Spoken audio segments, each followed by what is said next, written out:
I just felt like I was so addicted to this kind of false version of my life that it was just taking over. And the thing that really upset me is the press ran with that. They were saying, oh look, he's not the perfect happy-go-lucky kid you think he is. He's having a nervous breakdown in New York. If I was having a mental breakdown, that's not for you to report on. They took the story in the wrong direction and they kind of painted people looking for help in the wrong light. The best-selling author and host. The #1 health and wellness podcast. On Purpose with Jay Shetty.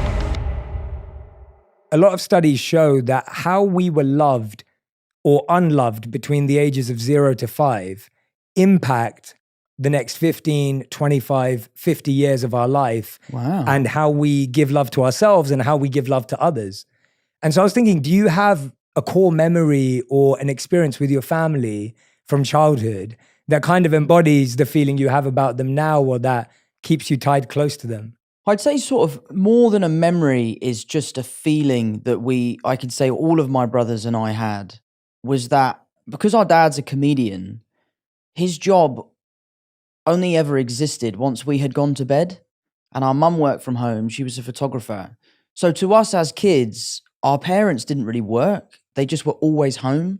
So we had this amazing foundation where no matter any time of the day, either mum or dad would be at the house. And we felt so kind of solid as a family, which is why I kind of have this dream of one day having kids and putting my work to bed and just kind of being there as a dad. Because I really admire how my dad was around. You know, being a comedian is a very, very volatile job. The highs and lows are so extreme. And as kids, we never saw that. The only version of my dad I ever saw was the happy dad, let's go to the park. We used to play this game called Golf Goals where we would go down to the park. There's like this big blue metal goal and we would just fire golf balls into that goal every day. And he would give us 10p every time a ball went in the goal. And that was kind of the foundation of our golf and all that sort of stuff. So for me, broader than a core memory was the idea of always feeling connected and safe within my family unit. And I think a large portion of that is that my mum and dad have always been such a solid team. And they've always been there for us. Yeah, wow. Have they, as you've grown older, have they kind of opened up about some of the challenges that they were going through that they obviously didn't show you and your family when you were kids? Because I can imagine, we always talk about this, right? Like being a comedian is extremely difficult because you're making everyone else laugh. At the same time, it's a career path that, like you said, is completely volatile. Sure. Have they opened up as time's gone on? And how has that felt when you've gone from like seeing your parents always being happy to being like, oh wait, there was all this other stuff going on? Absolutely they have. And it's not even sometimes things that they've told us. It's just things that we've grown up to recognize. As a young kid, you know, you're not looking to how's my mum feeling, how's my dad feeling. And now as an older person, you know, those are things I care about. I want to call my mum because I know it will brighten her day. So that's all part of growing up, I guess. So seeing the way in which my dad's job affects him or my dad's job affects my mum is something we've all sort of come to terms with, and he's amazing at it. I mean, to be honest, I say affect, it doesn't really affect anyone. He's so good at handling it, which is a lot of why I feel like I am the way I am. For example, The Crowded Room's come out. The critics absolutely hated it. They thought it was the worst thing they've ever seen. And it doesn't really upset me. And I think a large part of my feeling towards that has come from my dad being able to do a gig, the gig not going well, him brushing it off his shoulder and just right onto the next one. Yeah, wow. And first of all, I want to point that out as well. So I've been watching The Crowded Room. Right. And me and my wife have been watching it together and we were actually really enjoying it. Good, thank and you. so like, we were actually loving it because I love a show that has mystery. Sure. That's trying to like get me to figure it out and get me to think about it. I'm kind of confused and I love stuff like that. Like I'm a massive Christopher Nolan fan. Yeah, absolutely. So all my favorite movies are Nolan movies. And the reason why I love them is because I have no idea what's going on. Sure. And you got to figure it out. And you got to figure it out. And I love puzzles and I love escape rooms and I love anything an escape room. Yeah, I love anything that's got me thinking, what is going on here and why can't I figure it out? Mate, do you know what you should watch? I admittedly watch it to go to sleep if I'm ever feeling stressed or like overstimulated. I watch this guy called Chris Ramsey. He's like a YouTube guy. He's a magician, but I just watch him solve puzzles.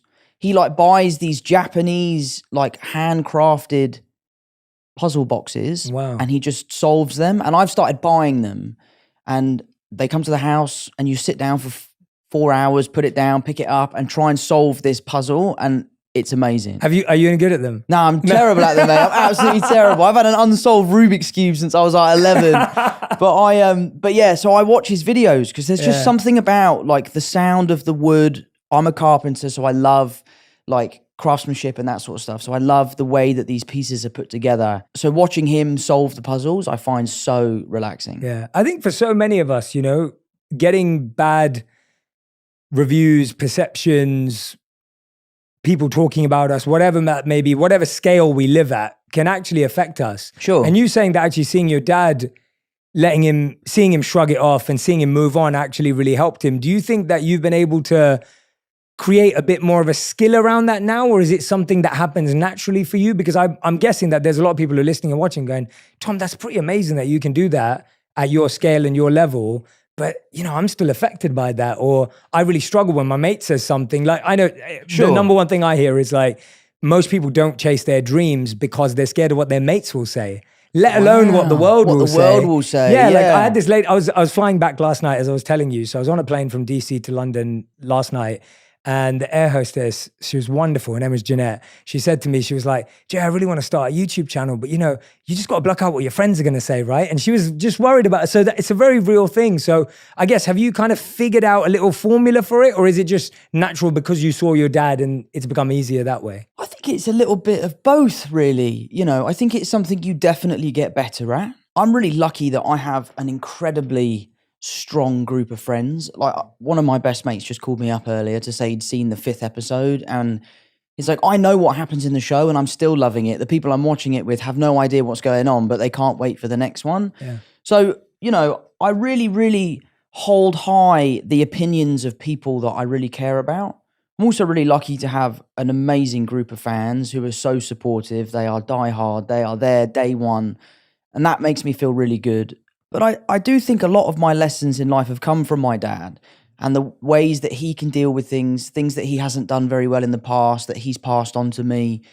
And I live by this really, I don't actually know if Christian Bale did say this, but I think love he Christian did. Bale, I so love Christian we'll Bale. Say he said I it. Yeah, love Christian we'll say Bale. he said it, yeah. But I think the quote is, if you have a problem with me, text me. And if you don't have my number, you don't know me well enough to have a problem with me. That is so good. And I think that is such a great piece of advice, because as a celebrity, you live on this stage, you live out there, you kind of give out a version of yourself that you want people to see. Mm-hmm. And that can be the version of yourself that they can have a problem with or they can love. And there is I feel like I'm quite authentic in my public persona, but I just try to really care about what my family thinks, what my friends think, what the people in my local community think. I live in Kingston. I know everyone that lives there. I can't walk 5 feet without bumping into one of my mum's friends.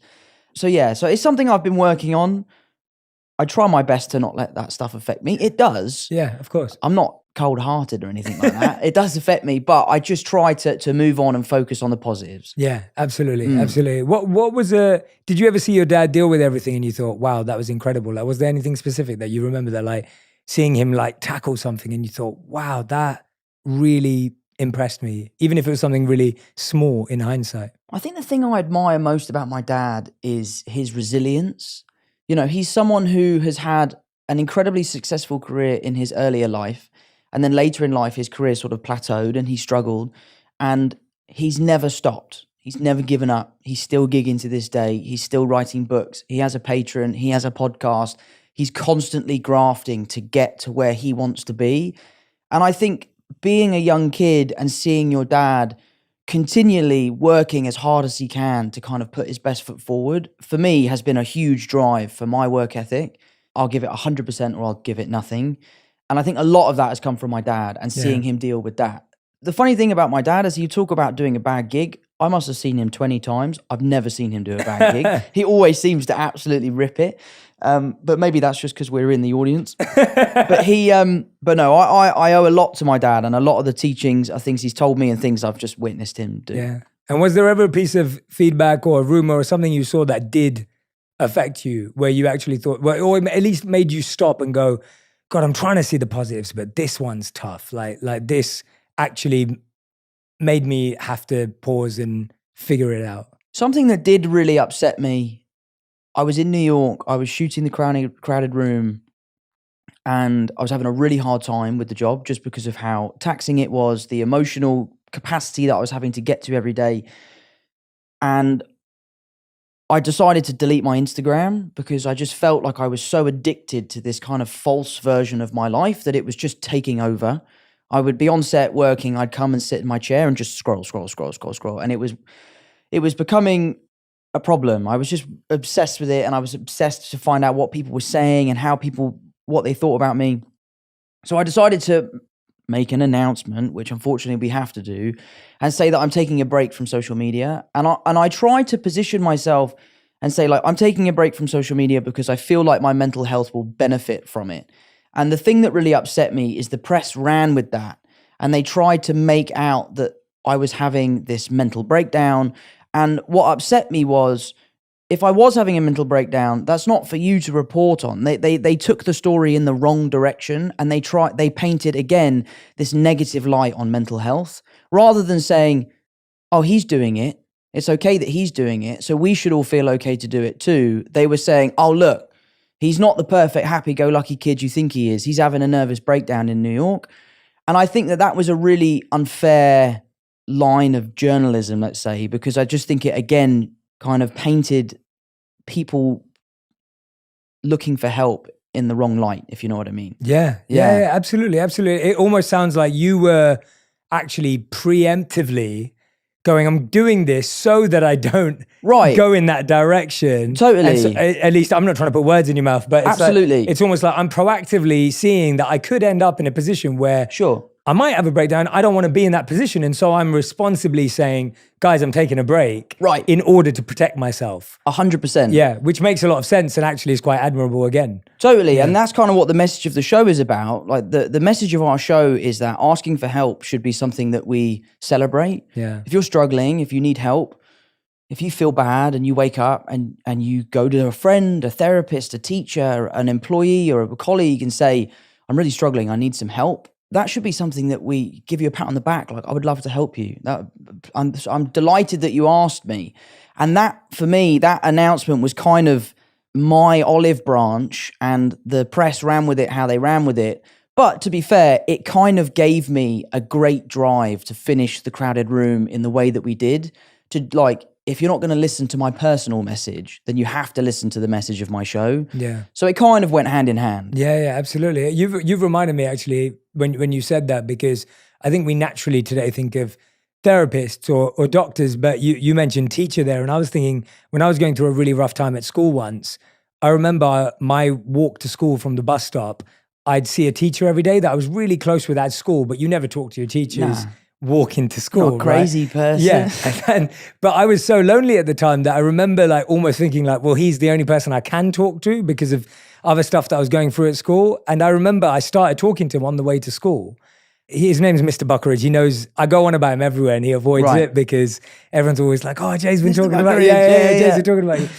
But it was that exact feeling where it was like he was someone that I felt I could open up to at that point in my life without feeling judged, without feeling like he was going to see me through another lens, and just having that space to be seen for as a human who was going through stuff by a teacher was a huge win. And so, you know, you are right that help can come in all different forms, and it doesn't have to come in the ways that we expect it to come in. Yeah, it doesn't have to be a professional. Yeah.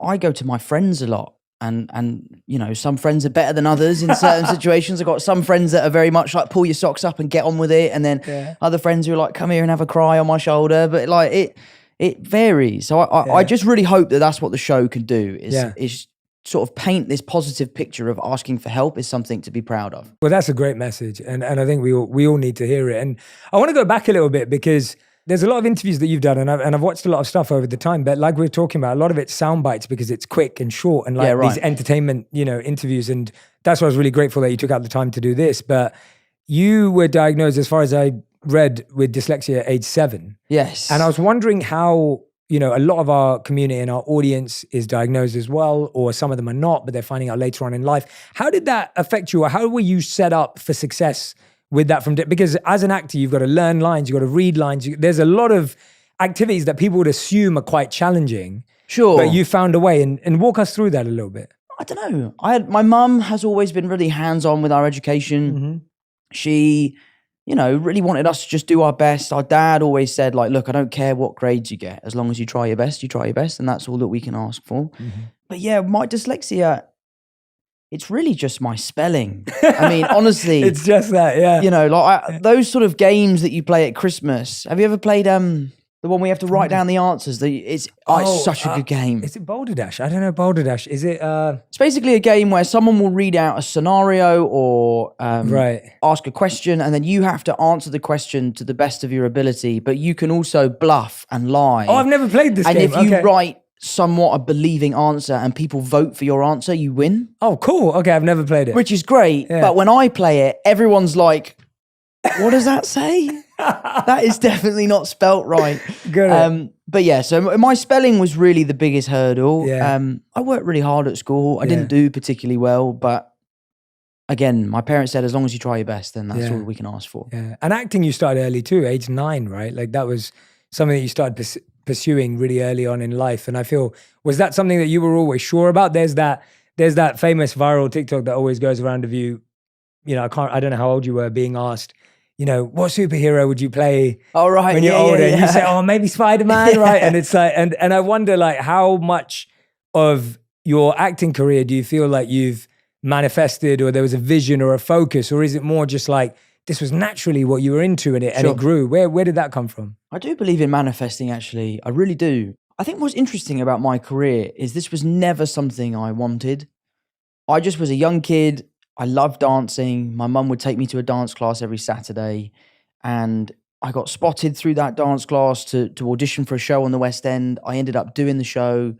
I loved it. Billy Elliot. It was a time of my life. It was such a cool experience.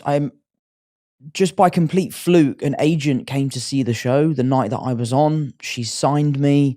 She sent me to an audition for a film. I was lucky enough to get the part. All of a sudden, I was on set with Ewan McGregor and Naomi Watts, and we made The Impossible. And to be perfectly honest with you, it was just a hobby. It was something that my mum would let me do on the summer holidays. She was very keen that I kept my schooling up. And there sort of came that time in England where you're in between GCSEs and A-levels, and you're trying to figure out. When I was going through that, you could still drop out at A-levels. Obviously, now you have to do A-levels. And I had that moment where I was like, what do I want to do? I could try and stay at school and figure out what I want to do, or this thing that's been a hobby, but my sort of summer holiday activity, which is acting, I could try and do that for a living. And I've been so lucky that I've been, offered jobs and all that sort of stuff. I decided to go with it. I joined the Brit school because, my mum was keen that I didn't go for school for an education, but went to school to expand my social skills and meet kids my own age. All my friends when I was 15 were like 30-year-old people because they're all adults from the business. So I think my mum was keen that I had some friends that are my age who are now my best friends today. So I never really wanted this. I just sort of never stopped doing it. And I love it. I absolutely love it. I love the creativity. I love the building blocks that are required to put a film together. I love the collaboration on set between people from all different walks of life. A film set is a melting pot of all sorts of different people. So I love it. I absolutely love it. Yeah. Wow. And I read something that you said you were bullied for like doing ballet. Yeah, right. Which obviously got you into playing the role of Billy Elliot, because it's ballet and tap, right? Sure. It's both. So was that tough at the time, or like were you trying to hide it and then you end up at the West End and you're on the main stage and everyone's seeing it, or was it kind of easy to navigate, and how did that go down? Because I feel like as a kid doing ballet and tap must have been a little challenging. Yeah, I mean, it wasn't easy, but it also wasn't tough. Right. I went to a rugby school, so you can imagine like the one kid in the school that does ballet. There's going to be comments here and there. It wasn't the easiest thing in the world. There were kids that didn't understand why I was doing it or what I was doing it for. No matter how many times I explained, like, I'm the only guy in a class of 30 girls in tights. I was like, guys, this is what you want to be doing. Like, rugby is not it. But it was tough. But again, like, it goes back to what we were saying about resilience and keeping your head down. And Crowded Room was the hardest job I've ever had for all sorts of different reasons. And there was a point in time where we were talking about, do we shut this down and walk away from it because of how challenging it was? And, I dug my heels in, I put my head down and was like, no, I'm going to finish this. I'm going to see it through. And I think, you know, you learn from past experiences like that. So I really am proud of the way everyone handled the crowded room. And I think that stems from my childhood, my dad's experiences and all that sort of stuff. Yeah. Well, so I've got a confession as well to make. Go on. So I went to rugby school as well. Okay. And Did you play? I played. Yeah, I played for my A team, and I was pretty. Oh, good. you're in the A team. I was pretty good. Okay. What position did you play? Blindside flanker. Okay. Wow. Yeah. So I was really into rugby because I went to rugby school, and I loved football, but my school didn't play football, and so I was like, no, I've got to be on the school's main team. Sure. So I worked really hard to get on the team. But after we played rugby on a Saturday, my mum forced me to go to dance class. And part of it was ballet and tap as well. Really? Although I did not end up at the West End and play Billy Elliot because I don't think Billy Elliot was brown. So that wasn't going to happen. Yeah. It wasn't the same path as you. Oh, but I also had that experience. That's why I had to ask you about it. Did you enjoy it? I really enjoyed it for the community aspect of it. Like I love all the lads that I was there with. And they were just a great laugh. And it was really interesting because I'd literally go from playing rugby straight to class on a Saturday, and I'd go in there with all my bruises, exhausted, and all the rest of it. But everyone was just so much fun. Sure. And it's almost like the rugby pitch was more stressful because everyone was 100%. like, you know, trying to be intense and trying to be this and that. Whereas everyone was just having a laugh at the dance class. And we do everything from hip hop to street to whatever. But yeah, I remember never telling. I think this is the first time I've ever spoken about it. It's out there. Because I'm in a safe space with you. So I'm like, but it's interesting because rugby's regimented, isn't it? Yeah. I love rugby, by the way. You play a position that is as specific as saying the blindside flanker. You know, when you're a dancer, you're just a dancer. You know, you can fit in however you want to fit in. Yeah. The teacher can ask you, how are you feeling about that? Rather than like, you need to get your head down to the left to make a proper tackle. I did love playing rugby when I was smaller. Yeah. Not when I was smaller, when all the kids were smaller. And then there was that time where I came back to school after Billy Elliot and everyone had just become a man. And I was still very much a child. Yeah. I remember we played this school called Trinity College. And it was my first game back, and I was playing scrum half. I came on the second half, and it was a violent game. It was not a gentleman's game of rugby. And I was standing, they were kicking to us, we were receiving. And I remember thinking, as long as the ball doesn't come to me off of the kick, I'll be fine. I need the game to get going, and then I'll be fine. I'm scrum half, relatively safe position. I'm a good playmaker. As soon as he kicked the ball, it's coming straight towards me. I'm trying to catch it. I can hear the boots running towards me. I fumble it, knock on. The game goes on. I start playing well. I assisted a try. And then I don't remember what happened or how it happened. But there was a really tough kid on our team who will remain nameless. I haven't spoken to him since. I don't know what he's doing. But he got into a fight with some kid on the opposing team. And it was really quite ugly. And then the kid's dad came on the pitch to tell off this boy that was on my team, and the kid on my team knocked out his dad. No. Like proper, like it's the first time I've ever seen someone hit someone. And I couldn't believe that a kid who was... How old are you? Yeah. He must have been 16 at the time, but he's one of those 16-year-olds that would look older than I do now when he was 16. And I just remember hearing the noise. He like cracked this dad on the jaw, hit the floor. Then this whole big fight broke out. I'm not a fighter. I stepped away and was sort of like, what's going on? Yeah, it was wild. And that was the last game of rugby I ever played. It was against Trinity College. Oh my God. Yeah, it was really intense. Wow. Yeah, that is intense. Yeah, that's how intense it got. My last game was similar, but not watching a fight. So someone ran, it was a big game, and it was like I was playing really well that season and everything was going really well. And someone ran into a rock, but with their elbow, which is obviously illegal. Totally. They ran in and they elbowed me right there, like right below, it's on this side and right below there. And then next thing I know, I get up and I'm like kind of feeling a bit aggressive. Are you cut as well? Well, I didn't notice, and then blood starts to drip, and I was like, that's when you freak out because you're like, oh God, I'm like, and there's a lot of blood just dripping. So I get subbed off, and the nurse on the side just puts a bit of glue there, like to stick it together. Mm-hmm. And at that time, you don't really notice it and you think you're all right. And then literally an hour later, it's just getting thicker and thicker and thicker. And I'm ending up with this, run to the hospital on the way home because my coach was just like, suck it up, it's fine. You'll be fine. Run there. They're like, if you were any later, you would have had nerve damage and like potentially lost your eyesight, whatever it was. And they had to like glue it and a little bit of stitches or whatever it was. And for the rest of the month, I walked around with my eye literally hanging over, and I looked like I'd got into like the worst fight. Like I walked into a store and everyone would kind of back off and stuff, and it was just really uncomfortable. That was my last game of rugby. That's why I just remembered that. But yeah, it was intense, but it was great. Like you said, it was great regimented discipline training. I loved training with my mates. I loved playing. I loved, as a young man as well, like having a outlet to release the energy that I had. Totally. I felt was good in obviously in a way that wasn't trying to hurt others. But that's what's so great about boxing. Yeah. It's like boxing is such a great release. You know, you see these young kids who are angry, who need to let something go, like go and punch a bag for an hour. Like that will calm you down. Yeah. I love how boxing is such a great thing for young people to release that sort of energy. Are you boxing? Do you box? I love boxing. Yeah. It's been a few years since I've done any sort of training. I used to go to this great gym in New York called Church Street Boxing. Mm-hmm. Used to love it there. Had a great pro. You could sort of spar with him because you know that he wouldn't batter you because he could control himself. I went to one sparring session, just a general session, and I got absolutely battered. Yeah, it was tough, but I love it. I love the sport. I'm a little bit sad as to like how the sport is being run right now. Right.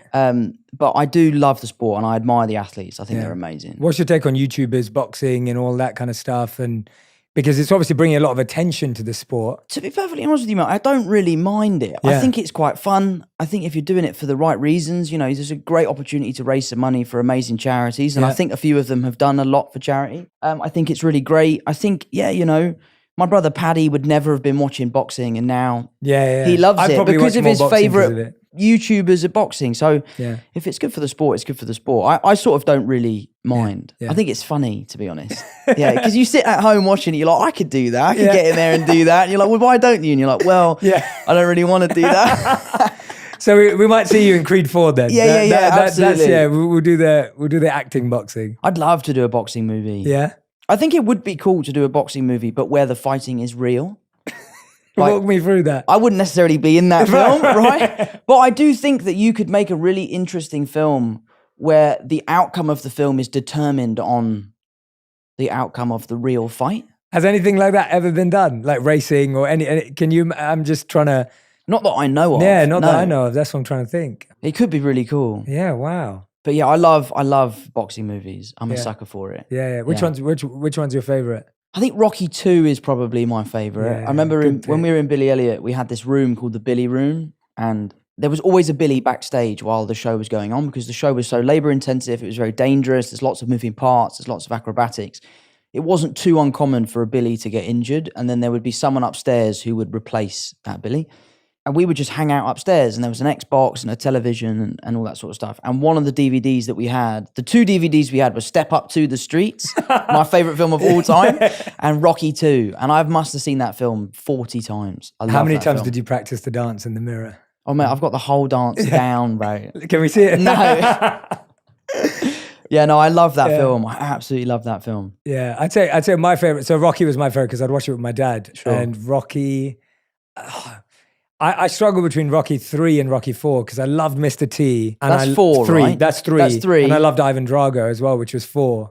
And they were both just such great movies. Yeah. It was just, it's such great entertainment, even though it's nothing like real boxing. Yeah, nothing at all. Nothing at like all. real boxing. But then I remember watching real boxing when I was growing up. It was Prince Nassim. Oh, man, So I love him. Yeah, my dad was a big fan of his, so I'd remember watching him a lot. I love his style. There's a video of him working with I guess it's like a swinging bag, and he is so effortless. Because Canelo's got a great head movement, but he looks like he's thinking about it. Yeah. Whereas Nazim is just living the dream. Just he's so fluid, and I love the way he used to move. Yeah. And I love how he would enter the ring. Me, I would over-rotate and slam on my face or something. Yeah, he was brilliant. Yeah, it was like Amazing. wrestling meets boxing. Yeah. He must have been a nightmare to fight. Yeah. It must have been like, he's beating me and he's embarrassing me. This is really tough. Terrible. What do you think of Lemachenko? Did you see his last fight? I haven't. No, I didn't see it. That's an interesting one. Go on, tell me. I didn't see it at all. Well, I think the general consensus is that he won, but it was given the other way. Right. He is my favourite boxer because of his history, his background in dance. He was like, I guess, a really talented boxer. And then I don't know if this is true, but his dad sent him to go and study dance for sort of 5 years or something like that. For his boxing training. For his boxing, which is why his footwork is like on another planet. Wow. There's loads of examples of where he's fighting people and they look up and he's just gone. He's behind them. So I really admire him. But his most recent fight, he lost. How did it go against him? Was it a vote? It was a vote. Yeah. Right. They went against him. So I wonder whether they'll fight again. Yeah, I guess they'll have to. If there's, it seems like this isn't a conspiracy theory. But that's from the you. problem with boxing, though. Like, will they fight again? Yeah, you know, because it's a tricky business. Unlike the UFC, where if they want to fight, they'll fight. That's what I love about it. I took my brother and my cousin to the UFC the other night, and that is such a savage sport. It is. That is, it's terrifying. We really don't want that to be a movie and a real one. Have you seen The Warrior? I was just Is that what you're going to talk about? Mate, that movie's so good. The Warrior is one of the most underrated movies. It's that movie's so excellent. good. Yeah, it's a little ridiculous, the idea that they have like 6 fights a night getting ready for one final. But I do love that film. Yeah. It's a really good brilliant. movie. It's a really good movie. Oh, well, okay, all right. So we know there's a boxing movie coming somewhere down the line. Yeah, there's got to be one down the line. There's got to be one down the line. Absolutely. Yeah, and we want to see you work your way up. And we might see you actually go do it for real. Sounds like imagine. God, for charity, maybe. One of the things that you mentioned recently was that you gave up drinking about 1.5 years ago. Yes. And you said it was the hardest thing you ever did. Yes. And I wanted to know, what was so hard about it for you? Why was it so hard? It's interesting. I didn't one day wake up and say, I'm giving up drinking. I just, like many Brits, had a very, very boozy December. Christmas time, I was on vacation, I was drinking a lot. And I've always been able to drink a lot. I think I get my genes from my mum's side in that thing. Like I can drink. And I decided to just give up for January. I just wanted to do dry January. And all I could think about was having a drink. It's all I could think about. I was waking up thinking about it. I was checking the clock. When's it 12? And it just really scared me. I just was like, wow, maybe I have a little bit of an alcohol thing. So I sort of decided to punish myself and say, I'll do February as well. I'll do 2 months off. If I can do 2 months off, then I can prove to myself that I don't have a problem. 2 months go by and I was still really struggling. I felt like I couldn't be social. I felt like I couldn't go to the pub and have a lime soda. I couldn't go out for dinner. I was really, really struggling. And I started to really worry that maybe I had an alcohol problem. So I decided that I would wait until my birthday, which is June 1st. I said to myself, if I can do 6 months without alcohol, then I can prove to myself that I don't have a problem. And by the time I had got to June 1st, I was the happiest I've ever been in my life. I could sleep better. I could handle problems better. Things that would go wrong on set that would normally set me off, I could take in my stride. I had such better mental clarity. I felt healthier. I felt fitter. And I just sort of said to myself, like, why am I enslaved to this drink? Why am I so obsessed by the idea of having this drink? And I would look back and recognize that I would go to events for work and be like, I can't enjoy myself until I've had a few beers. And I just felt so much pressure. And this is one of the things why I've sort of distanced myself from the rugby community, because so much of it is about how much can you drink? Let's get you as drunk as possible. And it's honestly been the best thing I've ever done. I'm 1.5 years into it now. It doesn't even cross my mind. I've found amazing replacements that I think are fantastic. Ones that are also really healthy. I found this one beer that it's full of electrolytes and it's, the carbohydrates in it are long-lasting energy. So like having a beer is now actually like a really healthy thing. I'm really lucky that all my friends are super supportive about it. I've never run into that scenario where my friends are like, oh, go on, just have a beer. Like, you're fine. They've always sort of really supported me. And I don't want to be that person that's saying to people, you should get sober, you should get sober. If I could encourage someone to drink less, then that's great. But I don't want to start getting into the world of you need to stop drinking, because it's not for me to say. I went on my own little journey. I'm really enjoying it. I'm delighted that my mum's has also given up. She's loving it. And it's been amazing. I can't believe the difference that I feel from not drinking. Yeah. I feel amazing. That's amazing, man. I love hearing that. And I love hearing that it's been great for you, right? I think that's the point. Not everything has to be like, look what I did, you can do it too. It's kind of like, no, this is just what's been great for me. Do you think it was partly that attitude, for you at least, in the beginning, where it's like, well, look, I can drink. I drink a lot. It comes from my mum genes and it doesn't affect me. And then all of a sudden you realize, well, wait a minute, it's more than that. Because I think there is that. Like, I was like that as a young man as well. Like, for me, it was easy to drink. I didn't drink daily, for me, I drank a lot more socially. Sure. And I love playing drinking games with my mates. And Yeah, that was really absolutely. what I enjoyed the most, probably. And for me, when I quit, I could just quickly see how it just got me into doing things I would never do if I wasn't drunk. So for me, it was more that. But yeah, I wonder for you, did you find that there's a really fine line between like, oh, I know I can drink a lot, and then all of a sudden you're kind of not addicted beyond that. No, addicted, mate. Yeah. Like, I'm happy to say, like, Yeah. I was definitely addicted to alcohol. Not shying away from that at all. I think anyone that wakes up and anyone that has a beer every day is probably got a little bit of a problem. But yeah, you're right. I would drink and drink and drink and drink, and then you would just reach that moment where you're like, wow, I shouldn't have had that last beer. And you wake up the next day and you have a terrible headache and you're suffering. I bought one of those rings that will tell you about your sleep. Yeah, Aura ring. Yeah, and it was amazing because I those, couldn't sleep. I was like, why can't I sleep? I'm working 14 hours a day. I'm doing 2 hours in the gym. I'm eating really healthily and I can't sleep. What's wrong with me? I bought this ring and it was booze. It was completely affecting my sleep. And since I've given it up, I can sleep anywhere, you know? It's also interesting as well, going on nights out and having a great time as the sober person, and then getting to that point in the night where people start, you know, spitting in your ear and everyone's like, I love you, man. I love you so much. And you're like, yeah, brilliant. I love you too. I'll see you tomorrow. I'm going to bed. Like, I love being that person now. Yeah. I love seeing my friends on the golf course at 8 a.m. in the morning, feeling fresh and ready to go. Yeah. And they're sort of crawling out their car. And so I'm over the moon to be sober. I love it. Yeah. For anyone who is listening right now and is going, Tom, I love that for you. I want to do it too. Like, they're listening going, I'm having too much every day. I can notice some of those things, but I'm just stuck. And it's hard because we know that addiction's that way. We know that this is heavy. It's not easy. But if someone is watching going, Tom, tell me, like, what did you do to even get started? How did you have that courage to say, I'm going to do January, I'm going to stick at it? Were there any moments where you actually fell back and then had to get back on the horse again? Like, just walk us through that a little bit more for anyone who is watching going, Tom, mate, I want to be in your position in like 6 months. I didn't fall back on it. I have done in the past. Like, I've had periods of my life where I'd given up drinking and then gone back to drinking. But this time, I don't know, it was just different. I really worked to sort of change my mindset. I really asked myself, like, why do you drink? Why are you drinking? And a lot of the time, my answer would be to feel more comfortable in the social environment. Yeah. And I just put myself in those environments and just would force myself to be there. I'd force myself to hang out and go to a club or go to a bar, or go to a dinner. Yeah, and so you weren't avoiding those places. I was at the beginning because I didn't feel like I could go and not have a drink because of the stress of it. But then after a while, I sort of was like, mate, you've got to pull your socks up here, and you can't just live in your house all the time. You've got to go out and enjoy yourself. And if you're only enjoying yourself because you're drinking, then you really do have a problem. But I just changed my mindset. I found really good replacements, things that I could sort of attribute to having a beer. I often found with me, most of it is just the ritual of cracking something open and sharing it with friends and drinking it. Whether it's sparkling water or a beer, I don't associate, like, I don't see a difference. Yeah. But I think it's different for everyone. Yeah. I had a great support system. Jack is one of my best mates and we travel all over the world. He doesn't drink, and doing it with him was a really helpful experience for me. My brother is always on the road with me. He was very supportive.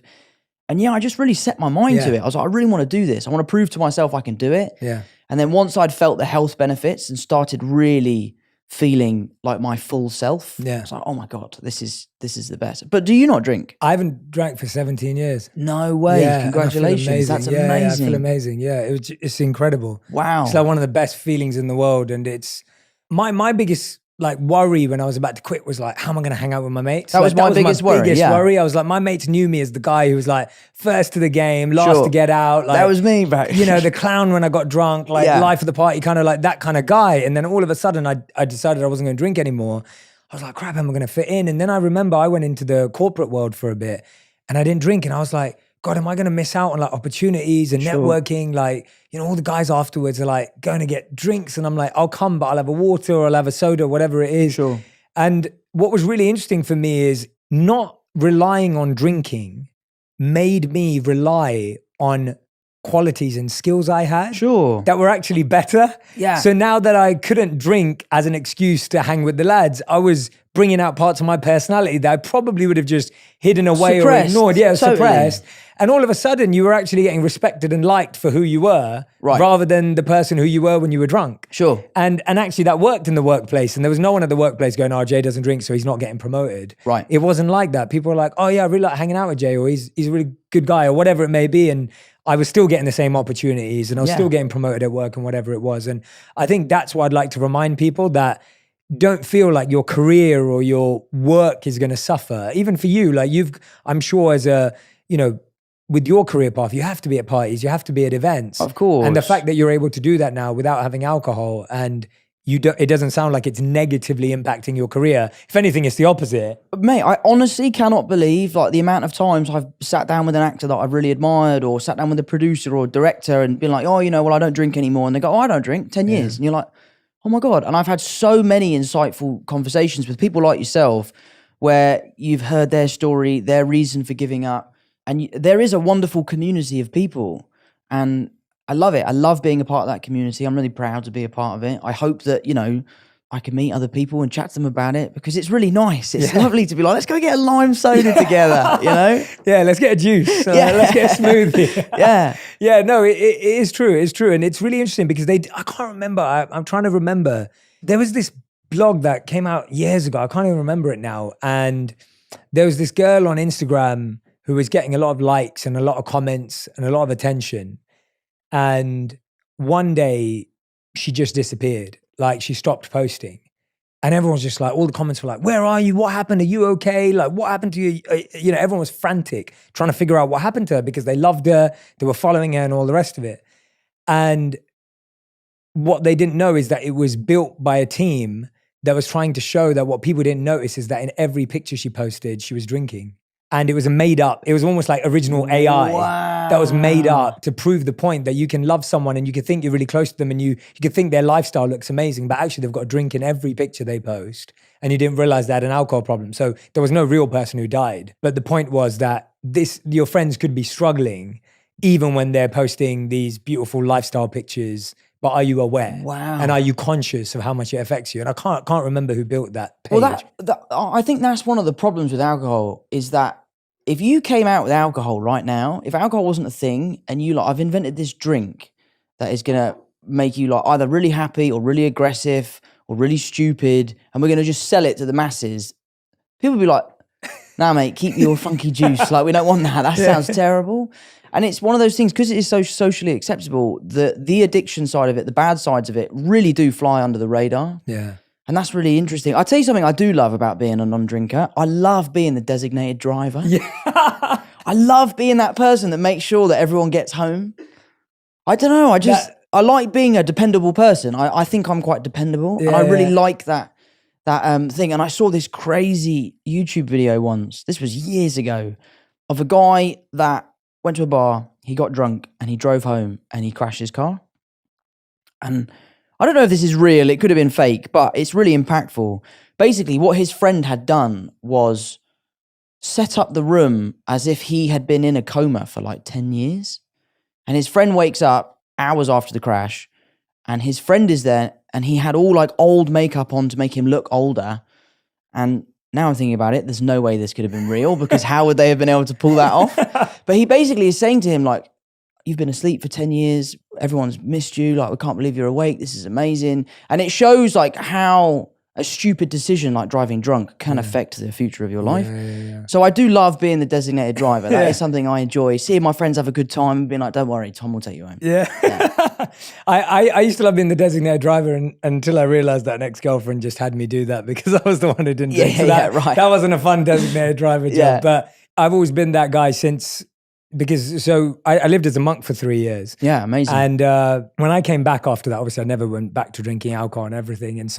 But I went back into the workplace, and I remember everyone would always open up to me and give me advice. But it's what you're saying. When someone was drunk, they'd tell me their whole life story. Yeah. Next day, they'd wake up and go, "Jay, you'd actually remember what I said, right?" I remember everything. They're like, "Please don't tell anyone." Yeah. And I loved that part where I was able to be there for people. Totally. Just hear their stories. 100%. And someone that had context the next day, because if they told someone else who was drunk, you'd both not remember, and then it'd be gone. No, I think the benefits that you just pointed out of good sleep, good health, great mental clarity. Totally. They're huge. But there's a couple of things I want to point out for everyone who's listening, just as takeaways, because Tom makes it so seamless when you're talking about it. It's really beautiful as well. But one of the things you mentioned was finding alternatives. And during my monk life, we always talked about how there was something that we called the higher taste. And it was saying you can never give up a lower taste unless you had a higher taste. Sure. And so there has to be a switch. There has to be a replacement. Has to be a replacement, And so the fact 100%. that you found alternatives, I think that's half the battle. Sure. Because most of us are trying to take something out of our lives and then you're just trying to fill it. Yeah. And then you have to go back to what you had before because you're not finding a replacement. So that was beautiful. And the second thing you said, which I loved, which was having this conversation and dialogue with other people, someone who's 1 year ahead of you, someone who's 10 years ahead, someone who's 20 years ahead, who's gone through that process, and they're open and honest and vulnerable about, well, you know what, I did have a weak moment, or you know what, this was really tough for me. And I think having those communities where you can talk about these things makes a massive difference. So if anyone's struggling, I hope that those two things can kind of, give you the support you need. And again, it goes back to the message of the show, is that like you should ask for help. Yeah. And you should feel empowered to do so. Yeah. But tell me about your monk life. Like that must have been amazing. It was special. I've always been so tempted to go away and do one of those retreats where, you go to somewhere like India and you go to those places where you don't speak for a month or something like that. Like that must have just been the most enlightening experience. Mate, now that you've said that, when you want to go, I'm going to take you. Please, yeah, because you let I me know would when. absolutely love to go. I met a guy, I was on holiday earlier this year and he had just got back from a retreat. He did 2 weeks where he didn't make a sound and was just explaining to me how eye-opening it was. Yeah. No, I mean, to me, it was one of the best experiences of my life because even the stuff that I did then, I was 22 years old when I did it.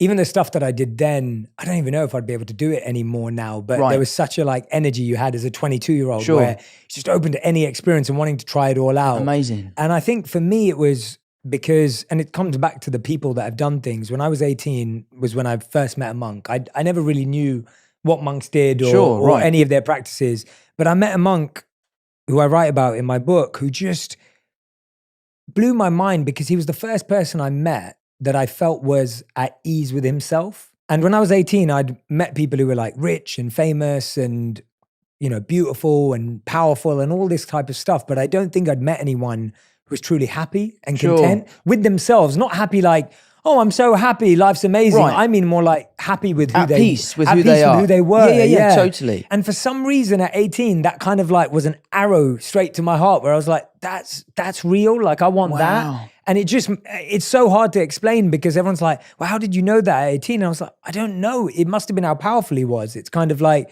you wake up when the sun's out and the light's out and you just wake up because you feel that energy. And I felt it through him. And then I went to university and I'd talk to him and I'd meet him in the summers and Christmases. But I just decided, I was like, I want to do this because I'd met someone who I felt had emotional and mental mastery in a way that I'd never seen before. Wow. And so when I went out there, and whether it was the meditation training or whether it was the simplicity training of the lifestyle or whether it was the teachings and the values that you had to live by, I got so much from it that I honestly believe that anything that I'm good at doing today is because of what I learned during that time. Yeah, and so anything I'm good at today is because of that.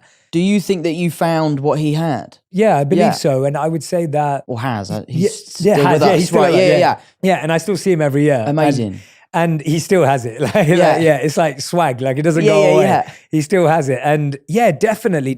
I got a glimpse into it. Obviously, he's been doing it for, nearly 30 years. And I only did it for 3. But you still get to a glimpse of it and you get an experience of it. So you know that it exists. Right. And I think that's half the battle too. Like even with your sobriety, it's like, you just need to know it exists. Totally. And then you're like, wow, there's this other side. 100%. And even though it's a challenge and even though I'm still trying to be more mindful every day and I'm still working on myself because it's... Of course. It's an I know it. Yeah, it's endless. Ongoing thing. Yeah, I know. And I take a lot of friends and people I know on retreats there because just a couple of years ago, I took someone that I love to one of the caves in Rishikesh. So one of the things I love about caves is that they're equally dark and silent. Yeah. So it's almost like the first time, like we could be silent in this room and it would be silent, but the silence of a cave is just different level. Yeah. And so when you go in there, you can't see anything either. So you can't even see yourself. So you're so deep into the cave that there's no light from the mouth of the cave There's no light from the mouth of the cave. Oh, I don't know about that, mate. That would really stress me out.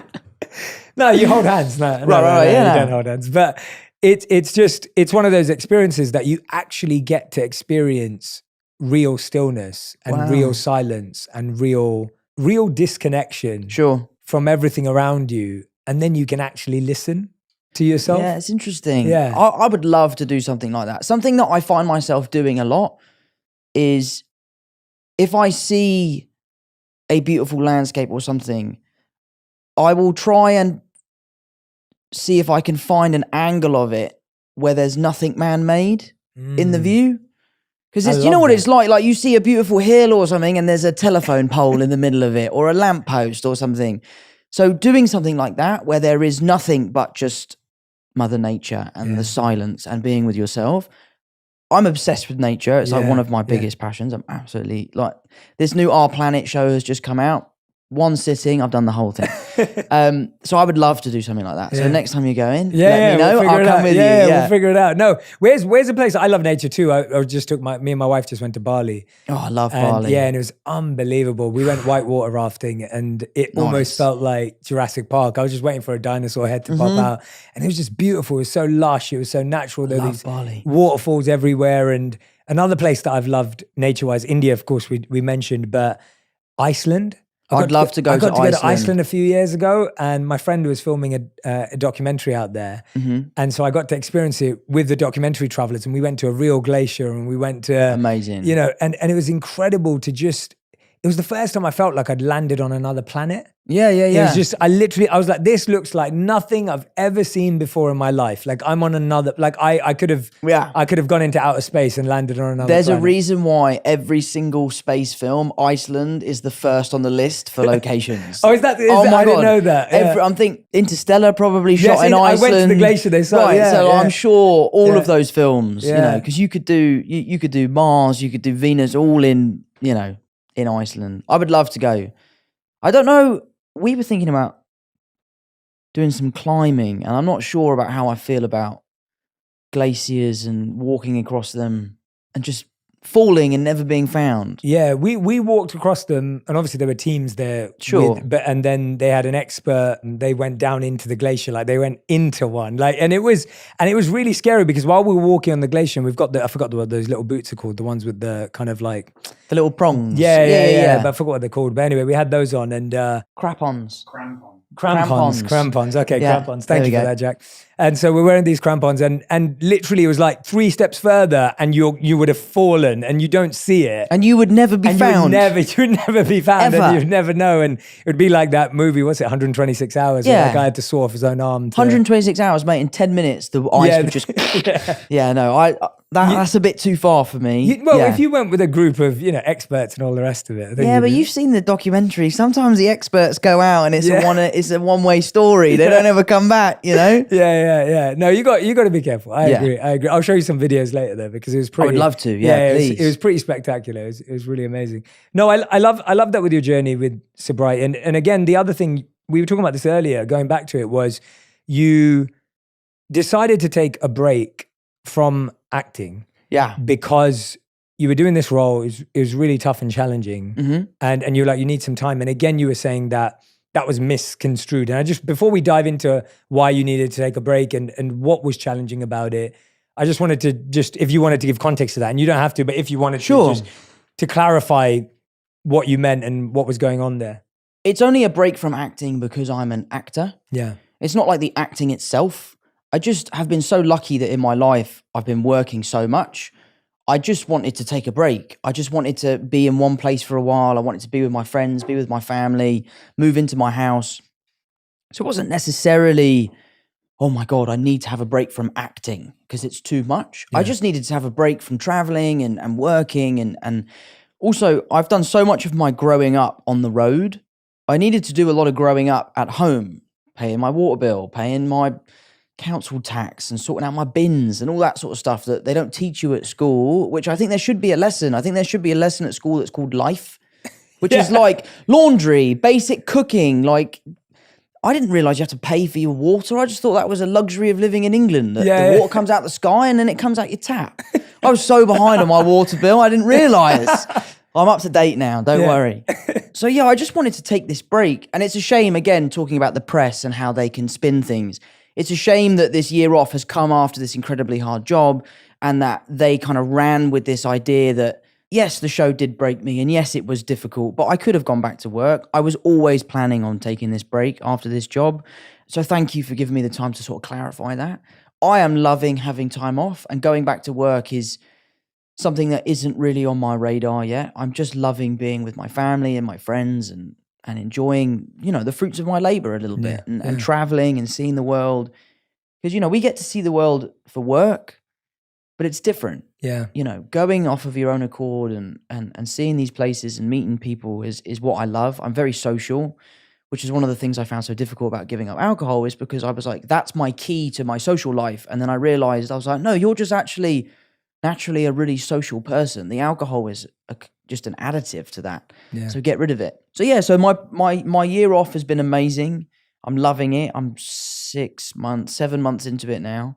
I have a job to go to, but obviously we're going through this writer's strike right now. Yeah. We're unsure as to where we are. I'm hoping that, the writers can make a deal and will be looked after as they should be, because it'd be great to get back to work, but I'm in no rush. I'm really loving some time at home. Yeah. Because how old are you now? 27. Yeah, and so if you've been working since you were 9, or at least later on into your teens, I think I think people forget that. And I coach personally a lot of musicians who go on tour a lot. Sure. And I just finished a 40-city world tour for my second book. And we did like 40 cities, maybe in like 75, 80 days, maybe. Like it was intense. And we went all over the world. So we did like 15. I've never done anything like that. Yeah, did 15 cities in the US and then 25 cities around the world. Wow. And so we did everywhere from Paris, Amsterdam, Berlin, Melbourne. We did 3 shows at the Sydney Opera House, Brisbane, did Singapore, did 5 shows in India, did Dubai. Wow. Like it was amazing. I had one of the best experiences of my life. At the same time, I was reflecting on my music clients who have to do 100, 150 shows. Mm-hmm. A lot of them pull out of doing their tours. A lot of them announce, kind of like you're saying, I took a break. Sure. A lot of them will announce and say, you know what, guys, I can't finish. I can't do it anymore. And it's really interesting because I messaged some of them straight away saying, I always could understand why you needed that. Sure. Now I actually have actual empathy for you. 100%. Because now I'm on the road and I can see how displacing it is. Sure. And I'm older and I have a certain set of skills that help me with that based on my monk life and all the rest of it. But I can imagine if you've been touring since you were 15 years old, which is what a lot of these artists have done. Yeah. You've, like you just said, you grow up on the road. Sure. And then all of a sudden you're like, well, who am I? And who are my friends? And what is my life? And now everyone that I pay is my friend. And that's the only friends I have. And and so it's really interesting how when you get a little glimpse into someone's life. And then on the last show I had was in Barcelona. I love Barcelona. Yeah, it was amazing. And the night before my last show, Live Nation, who was doing my show there, they also do Coldplay's tour, and they were like, do you want to come to watch Coldplay? I was like, I'd love to watch Coldplay. So I went the night before to watch Coldplay. It was unbelievable. They did 4 sold out shows of 65,000 people each night in Barcelona. And I went to watch the 4th night, and Chris Martin and the crew were just unbelievable. Yeah. And then I found out it was their 89th show, and I was thinking, gosh, like it is so hard. Like it's just so hard, and all their families are with them and traveling with them and all the rest of it. And so I want to touch on that with you as well, that walk us through, because I've talked about this with actors offline, and I don't think I've fully done it online. And so if you're willing to go there, I'd really appreciate it. Sure. When you're playing a role, I think as a viewer, we massively underestimate how hard acting is, especially when the role is the kind of role that you're playing in the crowded room. Yeah. Like I think we just underestimate as a viewer, and I'm fortunate enough to know enough actors offline where I've had these conversations before, whether it's people who do method acting or whether it's people who, really try and get into character. Like you always hear about the stories of like how Jared Leto, when he was becoming the Joker, was sending people rats and human feces in their mail. Like literally live. I'll tell you what, if you sent me human feces in my mail, there'd be trouble. I wouldn't be putting up with that. Yeah, you and Jared Leto in a boxing match. Yeah, there'd be a boxing movie then. Yeah. But that idea of like, I think as viewers, we don't, it's what I'm saying is like, when I went on tour, I was like, I get it. I get it now.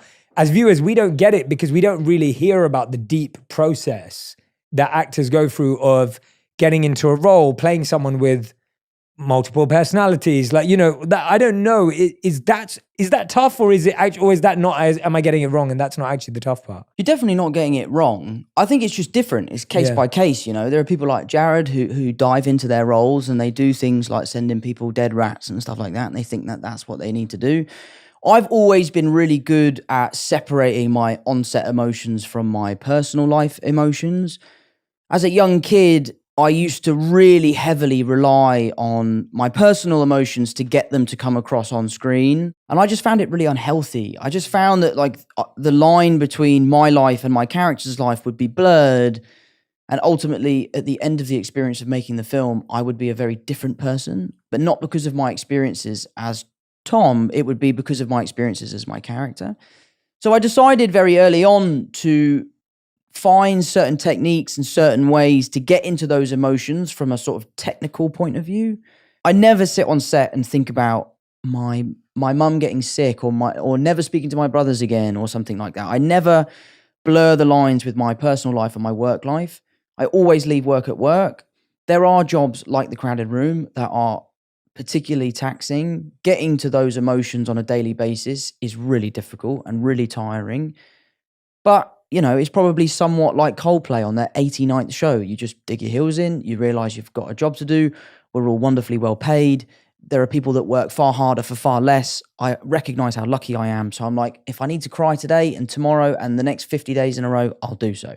Yes, it's difficult, but I think your question, I'm probably the worst person to ask that, because I think I have a really healthy outlook on how I achieve my emotions on set. Yeah. But I have worked with people that shut their bedroom door and just dive into the character and are pouring through the script every night and are in character all the time. And I admire them. I don't necessarily think it's the healthiest way to go about it.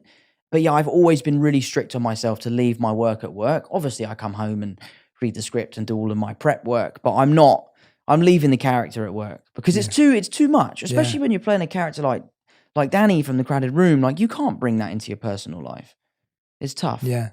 I mean, but I'm actually glad I asked it to you either way, because what I'm actually hearing is you did it early on and you saw it wasn't healthy. Sure. And so you actually found another way. Yeah. And it's really interesting because a lot of people may not have found another way, or that is their way and that is their method. Mm-hmm. And so it actually is interesting hearing it from your perspective, because you're actually saying, yeah, I could have gone down that road, sure, but I could see the dangers with it. Right. And obviously it depends on the roles too. Sorry, you were going to say. No, it's my acting coach. Ben Perkins was my acting coach on my first film. And that film's really, really emotionally intense.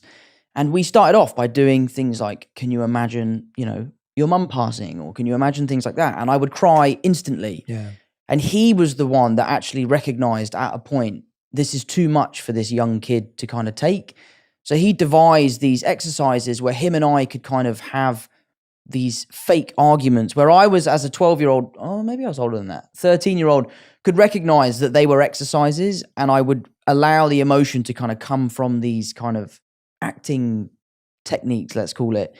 So it was actually Ben that was the one that switched my mindset. I can't take credit for that. Yeah. So you live in LA? Yeah. So I moved to LA 5 years ago. Yeah. And I moved to the States 7 years ago. So I was in New York for the first two. Whereabouts in New York were you? I was on 23rd Street near Flatiron. Okay, Yeah. nice. So yeah, it was good in Manhattan, and moved with my wife. We've been married for 7 years, Amazing. together for 10. Fantastic. And it's just been really interesting, mate. It's like, did you ever end up moving? Did you ever live in LA or at all, or in the US at all, or have you always been in London? Sort of what we were talking about earlier. I've kind of lived all over the place. Yeah, I've lived in LA, I've lived in New York, I've lived in Atlanta, I've lived in Cleveland, which was amazing. Oh, wow. So I really like spending time in the States. Yeah. We just obviously Crowded Room, we did a year in New York. Yeah. We moved to Tribeca. We started off in Midtown, and Midtown for me was a bit of a nightmare. It's where all the schools are. So I'd come home from work and I'd come outside and it's like all the biggest Spider-Man fans you've ever seen in your life. Oh my God! Yeah, it's like the worst planning. Yeah, it was a nightmare. All the kids, We moved out to Tribeca to this amazing apartment, which was really lovely. We were very lucky to be down there. But how do you find LA? So you know what, it's really interesting because when I moved to New York first. Yeah. And I loved it. I found New York to be just a bigger, crazier London. Sure. A bit more intense. Yeah. And I love London. I'm a London boy through and through. I went to university here. My family's still here. My wife's family's here. Everyone's Amazing. here. And so, but I enjoyed New York. My wife didn't love New York. And also at the same time, I started spending more time in LA for work. And my wife and I just like fell more in love with each other when we were there. And so nice. that's what it was that drew us there. It wasn't really, everyone's always like, oh, was it career? I was like, Sure. to be honest, we went there for a month for work and we rented an apartment because we were going to be there for a month. And we were living together there and we just loved living with each other there. Home is where the heart is. Yeah, exactly. Bro. And so we were like, all right, we love it here. Why don't we pack our bags and move across? And so we went back to Amazing. New York. 2 months later, we moved over to LA. So it wasn't even, and now we've been there for 5 years. And the truth is that I was really intentional when I moved somewhere. So while I'm building my purpose and my work and my career, which I absolutely love what I get to do every day. And I could never have dreamed of doing what I do today. I'm super grateful. But at the same time, I was really intentional about building community and family. And it was like an actual like thought process. Sure. Where I was like, as well as you're always building the people you know at work, you're always building relationships, you're hiring employees and team members and everything. At the same time, I've got to think about actually making friendships because in London, I got all my mates. So I got my best man at my wedding. I've been mates with Raj for like 17 years. Like I've got people around me, but in LA, I don't have that. I don't have any family, any friends. I don't know anyone. And so I really made an effort. And now after 5 years, I can honestly say, obviously not in a wonderful way, but the pandemic did help deepen some of those friendships because I was stuck with those people. Sure. So I only could go deeper. Made some really good friends. Nice. And so I feel happy there and I feel really connected to my purpose there. And at the same time, I love coming back to London. Right. And hanging out with my mates. And so me and my wife made a decision when we moved that we would never say we lived anywhere. We would just be allowed to go wherever we wanted to go. So whenever my wife misses London, she's back on a flight to London. Great. She'll come live here for 2 months and come back whenever she wants. Amazing. And it's the same for me. And that kind of like not having a rule around, obviously we're lucky to have that choice. That's an and amazing ability. luxury to have. Yeah, of course. Yeah. But yeah, I share the same kind of outlook on it. I couldn't really say I live anywhere. I sort of live where the work is, and when I'm not working, I'm either here or in LA. Yeah. And I'm so lucky to be able to sort of call the world my home. I can just go wherever the wind takes me, I guess. Yeah, exactly. But that's glorious, man. Yeah, man. Yeah, it's been good. It's been good for me. It's been good to me. And I think because of the work I do, it very clearly lets people know whether I'd connect to them or not. I feel like my work is so obviously one way that it's very easy because not everyone wants this in their life. So it's kind of easy for people to be like, I'm not going to make any effort with Jay or I'm going to make lots of effort with Jay. And so it kind of makes it very easy because my work is me. Do you find because of what you do and your skill set and your experiences and your life as a monk that people unload on you a lot? Yes. like you might meet a new person and they're sort of saying, well, I'm feeling this way and I would love to try and get to a place of enlightenment. Like that must happen to you a lot. Yes, yeah, a lot. It can happen at the train station, it can happen on a plane, it can happen anywhere in the world, yeah. And do you welcome those conversations? Do you like having those sorts of conversations? So I think it depends where we are. Sure. And it depends who it is. And I always say to people as a disclaimer that I don't want to give you the belief that I can solve your life in 30 seconds. Yeah, right. Or that I could ever solve your life for you. Totally. Just to be really clear that and I always say that to people because people are like, Jay, tell me what I need to do. And I'll be like, look, I just wanted to be fully aware that I'm happy to share some insights with you, but I don't have the power or gift or magical ability to transform your life. And nothing I can say in 30 seconds, I don't even want to take that responsibility on because we should really think about this. Like you should reflect on your life. Like, especially when people are making big decisions where it's like, Jay, should I break up? Should I move country? Should I do this? And I'm like, we're not solving this in 30 seconds. Please don't. This is a bigger conversation. Yeah. And I like people, that takes the pressure off me, but it also takes the pressure off them. Yeah. Because it's not even about me. This is about the fact that that person needs to make a really important decision and they're putting all the pressure of their life on that moment. And actually I'm saying, well, let's just take it off. And here's a few things I want you to reflect and think about. Sure. And I know that will help you and you'll figure it out. And so, I welcome them because I appreciate that I don't feel that I'm the one holding space. And I don't believe that I'm the one who has the power to hold space. I believe that the universe holds space. I believe that energetically that space is held for others. And I don't feel I'm this powerful human being who's who's the one that everything rests on Sure. and has the answer to everything. And I think Right. that's what allows me to be liberated from it. Yeah, where nice. I'm not like, I also don't put the pressure on myself going, God, I better say the most perfect thing to this. I better change this person's life. Yeah, and I can't, and I don't, and I think once upon a time I probably did feel that way. Like Right. when you're immature and you're an amateur in your work, you almost feel like you have to have all the answers. Sure. And now I'm like, you know what, I don't, and it's fine. And actually, people really appreciate it when you just chat to them, and Yeah. you know. And so, yeah, and again, you know, I'm always happy to listen to someone when I can. Obviously, there's sometimes when I'm like rushing late for a plane or Yeah. like, I'm trying to get into a May car I? or whatever, Yeah. and I can't do it. Sure. But I always stop and say hello, give someone a course. hug, and Yeah, all the of rest of course. it. Yeah. So I don't know if that answers your question, but No, absolutely it yeah, does. Yeah. I guess what you're saying about making decisions, something that I am constantly battling with myself is the inner battle between my gut and my brain. I know that sounds really weird. No, but like, it's real. I go with my gut a lot. I'm I think a lot of the decisions I make in life are very sort of instinctual. I don't like to be bombarded with evidence and facts and all that sort of stuff. I just like to feel a certain way about how I would like something to sort of transpire. Can be taking a film, accepting a script, doing a business deal, buying a house. Like it's all sorts of different things. Through your monk life, did you feel like you would rely on your kind of inner instincts rather than like getting the evidence of this is going to make you this much money, or if you do that, these are the risks? Where do you stand with that sort of thing? That was the most poorly worded question, but you know what I mean. No, mate. I think I think this has been such a conversation that is what a question sounds like in a conversation. And, Right. And I think I've asked you fairly poorly worded questions today as well, but I think that's what real communication we're having a is. chat, yeah, Yeah, it's rather fine. than like, mate, I've got question one. Like, Right. But no, I think I get what you're saying. And if I go on the wrong track, let me know. But living as a monk, you're trained to understand that everything exists in a certain mode. And so I'll explain what that means. And so in the monk philosophy, there are 3 modes. And the modes are the mode of ignorance, the mode of passion, and the mode of goodness. And it's said that every decision, every thought, every action, every intention, every relationship can be in the mode of ignorance, mode of passion, or mode of goodness. And the mode of ignorance is where your relationships or any act is based on insecurity or fear. So when you're doing something out of fear, or you're doing it out of insecurity, or you're doing it out of pressure, that's considered the mode of ignorance. And energetically, we all feel that, right? Yeah, like you yeah. know whether I would know whether you were being forced to do this interview today, Sure. out of some sort of fear or some sort of whatever it may be.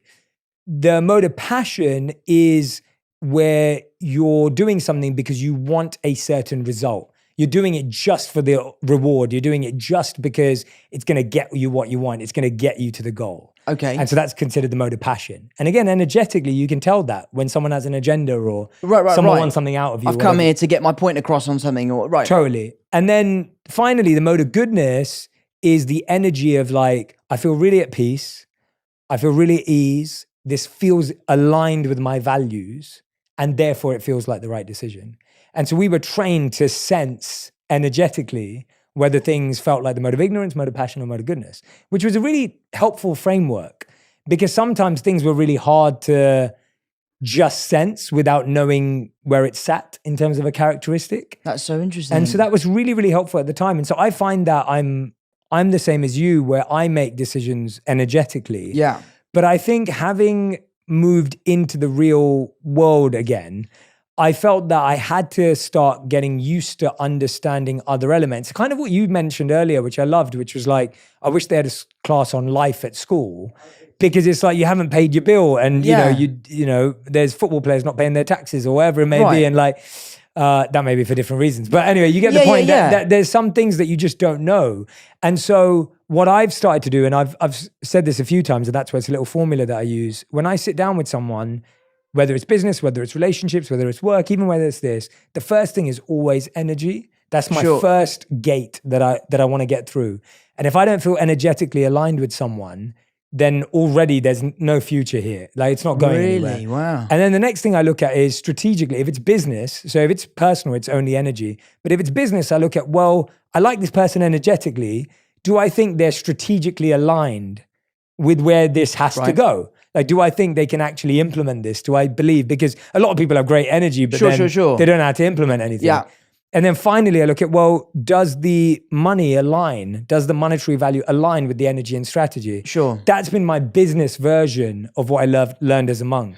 So what you're saying then, that is a combination of both. Correct. Allowing like your gut, your energy to kind of allow yourself to pursue further the opportunity. Yeah. And then you take a sort of mental look at it to be like, I'm accepting the opportunity from an emotional point of view. Now I need to see if it makes sort of logical sense. Correct. And if it doesn't, then we're going to stop there again. Right. Yeah, exactly. So I've found that more useful for me because I found that energetically I can get excited about a lot of stuff. Yeah. I'm the same. Yeah. Like, and I'm that kind of person. And again, I never want to block that. Sure. At the same time, I think we have to become more selective with our opportunities and know when to say no and know how to manage stuff. And that's at least helped me. Sure. So again, I'm not saying anyone has to live like that. I'm just, that's what's it's interesting. Yeah. It's really interesting. I am very much like go off my gut. Yeah. I tell you what, my mum is an unbelievable judge of character. Wow. And I think she might have, without knowing what you're talking about, where she can pick up on people's energies. Yeah. Because we could meet a new person as a family. We've met this new person. 3 of us could love this new person and another 3 could not like this new person. And my mum will be like, no, don't like that person. And then within 6 months, all of us are like, do you remember that person that we were really good friends with for a little bit? She's really got a keen eye for people that we would get along with. Yeah, she's that's amazing like that. Mums are like that. Now that you say that, all my mates who let me down when I was a teenager, I bet your mum could have pointed it out. Yeah, absolutely. Every time. And I was like, Mum, no, they're my best friend. I'm never going to leave them. They're like a brother to me. Yeah. And then like 7 months later, the person stabbed you in the back. And then you're like, oh, Mum, like, you know. But the good thing about mums is they wouldn't judge you for it. Yeah, they don't. They're like, look, I told you, but you have to make your own mistakes. Exactly. But it's interesting that you've been able to hold on to that. And I love that. Do you feel like, you were asking me about moving to LA, and I think, what have you felt? And there's a part of you that's obviously wanting to be back in Kingston, be back to who you are. Have you felt that there's been parts of yourself that have been challenged? I don't feel sitting with you today that, you know, I don't know you before, I don't know you after. I've only met you today, so I can't judge who you are or what you enjoy. All I can say is that when I'm sitting with you today, I feel like I'm sitting with an authentic individual and your energy comes across very easily. Thank you. Do you feel like you've had to hold on to that at times with opportunities, challenges, the industry, or is that all stuff that we kind of make up in our heads and it's actually just be yourself and you're fine? I really don't know the answer to that question. I've definitely walked away from a lot. And I think had I not walked away from certain situations, let's just put it at that, I would be a very different person today. I've been really good at keeping in touch with my friends, keeping my family close, listening to the lessons, not getting caught up in the Hollywood hype. Like, I really am a massive fan of making movies, but I really do not like Hollywood. It is not for me. The business really scares me. I understand that I'm a part of that business and I enjoy my kind of interactions with it. But that said, I am always looking for ways to kind of remove myself from it, to kind of just live as normal a life as possible. Today, doing this is a very rare thing for me to do. Like, in London, to come in and speak to someone about my life is something I would not typically do. But because I'm a fan of yours and I was keen to kind of hear what you had to say and chat to you today, I felt like this would be a safe space for me to do that. But yeah, I definitely think it has been an ongoing thought, which is don't lose yourself. I've seen so many people come before me and lose themselves. And I've had friends that I've grown up with that aren't friends of mine anymore because they've lost themselves to this business. And I just am really, really keen to focus on what makes me happy, which is my family, it's my friends, it's my carpentry, my golf, the charity that my mum runs. Like, that is the stuff that makes me really happy, and that's the stuff that I should protect. My relationship is the thing that I keep most sacred. I don't talk about it. I try my best to keep it as private as possible. We both feel very strongly that that is the healthiest way for us to move on as a couple. So I do try to keep as removed from it as possible. Like, you'll never see me at an award show that I don't have to be at. I'm never going to a red carpet event that I'm not in the film of, you know. I don't want the attention when I don't need it. I love the spotlight. I love the pressure that comes with it. Just watch that tennis documentary, Breaking Point. I haven't seen it yet. You got to see it. It's amazing. I never realized how brutal tennis was. I've always been a huge tennis lover. I am now absolutely in awe of what those athletes go through. But there's a quote from Billie Jean King that's on the stand at her stadium in New York that says, "Pressure is a privilege." And that is so true. Like, oh my God, feeling pressure on a daily basis in the capacity that we feel is such a privilege. I love feeling pressure. I feel like I thrive under pressure. The best golf I've ever played in my life is when there are cameras around and people are watching. I just think that is a real amazing thing to be able to experience. So I enjoy it while I can. And then when it becomes a bit much, I kind of become a bit of a recluse and I disappear. I come back to Kingston. I play golf, I play tennis, I hang out with my friends and my family, do the pub quiz and all that sort of stuff. So it is something I actively try to do. As I get older, it only gets easier. Yeah, you know? absolutely. Yeah, and I can relate to that where in my small way or in my world where a lot of my friends think like I'm in LA, like always at events, always at parties. I'm not. I'm like in bed by 9:30 p.m. Right. And I only live there because it works for me in the world that I do and what I do. And sure. And I enjoy living in LA, but I don't live there for Hollywood. And I think that's often the perception as well, where everyone's like, oh, you're all Hollywood now. And I'm like, well, no, not really. Like I don't really go to all the events and gatherings and stuff unless I need to be there or I'm connected to a project. So I relate to that. What you mentioned a few things there, but if I had to ask you as Tom, when do you feel most yourself? Like when do you feel most connected and what are you trying to reconnect to if you're like, well, I know what it is, but I'm still figuring it out again? I think when I feel most myself is to do with my relationships. I'm going to leave that and not talk about that. Absolutely. But I think the other thing, and this is such a stupid thing, but it's when I'm playing good golf. Like there's something about how golf is the most humbling sport in the world. It doesn't matter who you are. It doesn't matter how much money you've got, how successful you are. Golf will batter you no matter who you are. And that's what I love about it. You know, it's such a leveling sport. I love going to a golf course and meeting new people that I've never played with before, playing around a golf. I struggle when I don't play badly. Like I've got a bit of a temper and like you're supposed to have 14 clubs in your bag. I currently have 9 and you can probably guess why. But I just love being outside. I've always been an outdoorsy person. I love being on the golf course. I love my mates. They all love playing golf. There's just something about the challenge of shooting lower than your lowest score that really kind of takes my mind off of the work. The interesting thing about golf is that you could be having a terrible day. You could be really upset about something. And if you play really well, you completely forget about it. If you play really badly, you then are playing badly because of what's happening outside of golf. It's like a really weird kind of catch-22, I guess. Yeah. But I love it. I think when I'm playing good golf is when I feel most like myself. Yeah.